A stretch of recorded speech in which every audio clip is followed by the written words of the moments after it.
Hi everyone! So ngayon nagluluto tayo ng soup. Naglagay ako ng 6 cups of water and then 2 cubes ng Knorr chicken cubes. Pinapakuluan ko lang yung tubig at inilagay ko yung 2 cubes and then hinalo-halo. Then after that one, inilagay ko na yung soup mix. Ito and then 15 minutes po siyang lulutuin, papakaluan. So ito yung nabili namin ni Timothy. Nagustuhan niya sa Santa Nella. Ayan.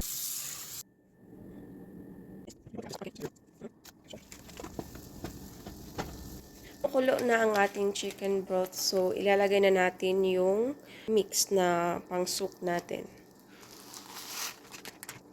Lutuin lang natin to for 15 minutes. Haluin lang natin. Set tayo ng timer for 15 minutes. Okay. Dito sa side na to ay nag-blend ako ng tomato para hindi siya buong tomato na ilalagay natin dito sa ating sabaw. So, later, after 15 minutes, ilalagay na natin ito.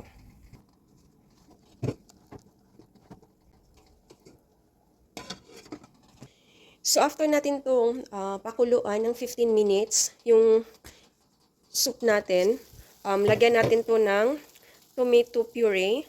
Ito yung ginagawa natin kanina na biniblend natin yung tomato. And then, 2 tablespoons of sugar. Mamaya, pagkatapos ng 15 minutes. Hindi natin yan mamaya ng 1 cup cream. 2 timers up. So, this time, ilalagay na natin yung tomato puree. Haluin lang natin siya. So, ngayon ay nakalagay na yung tomato puree natin. And then, nakaset na yung timer ng 10 minutes. So, yun, takpan lang natin ito. So, ngayon, tapos na yung 10 minutes na pinapakuluan natin after nung nilagay natin yung tomato puree. So, ngayon, lalagyan na natin siya ng cream. 1 cup cream para lalo siyang masarap yung soup natin. Ayan. So, iset natin ang timer natin ng 5 minutes pagkalagay natin ng cream. Another 5 minutes. So, after nating nilagyan ng cream, sinit natin yung timer ng 5 minutes.